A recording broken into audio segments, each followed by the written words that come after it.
Oke, assalamualaikum warahmatullahi wabarakatuh.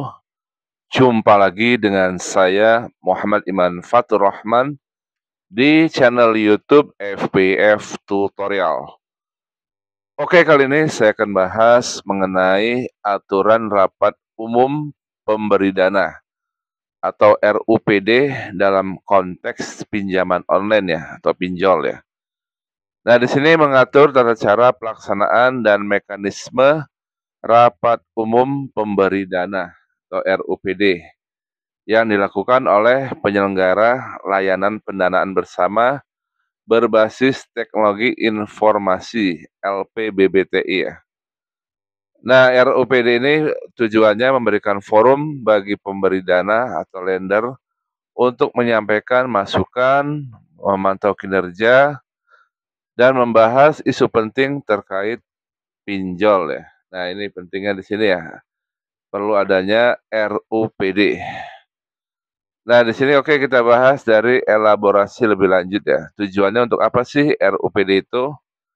Yaitu memberikan forum bagi lender untuk menyampaikan masukan serta memantau kinerja penyelenggara ya. Itu yang pertama.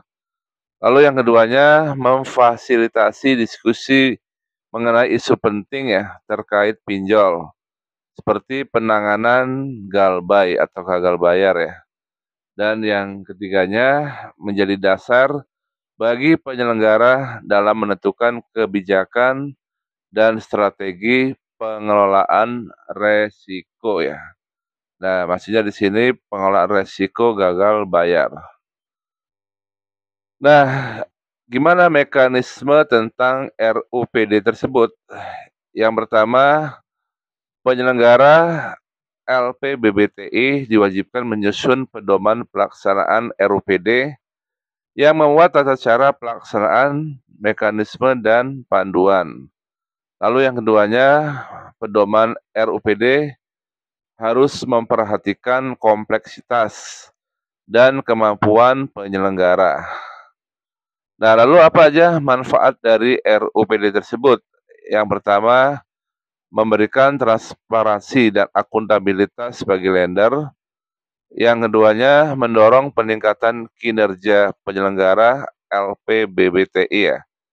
Dan yang terakhir, mencegah potensi kredit macet atau kredit bermasalah.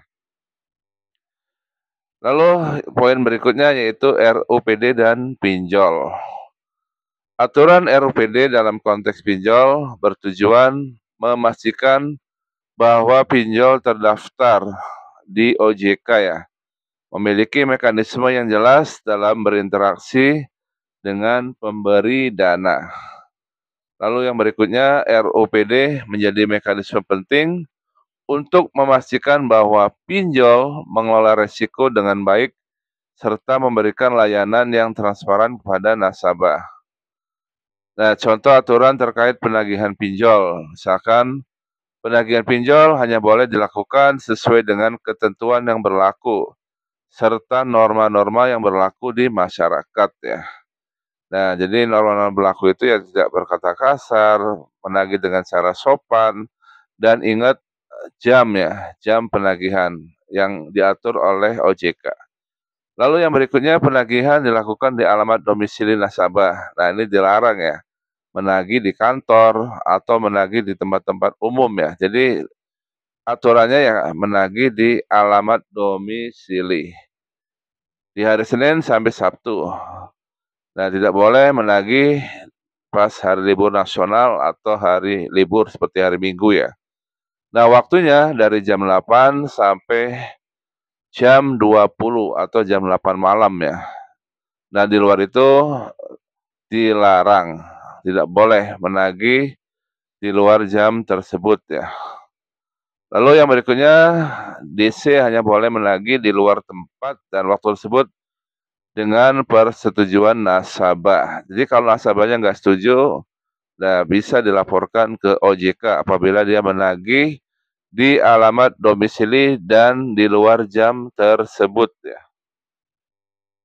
Lalu yang terakhir yaitu aturan lain yang relevan terkait RUPD ini, yaitu setiap debitur hanya dibatasi untuk melakukan pinjaman di 3 pinjol yang terdaftar di OJK sekaligus ya, jadi maksimal 3. Jadi tidak ada nasabah yang lebih dari 3 aplikasi. Nah, yang salah siapa? Yang salah ya yang memberikan pinjaman, karena ya dia nggak mentaati aturan dari OJK tersebut gitu. Lalu yang berikutnya, penyelenggara pinjol wajib melaporkan nasabah yang galbay ke OJK melalui sistem layanan informasi keuangan atau yang kita kenal dengan nama SLIK OJK.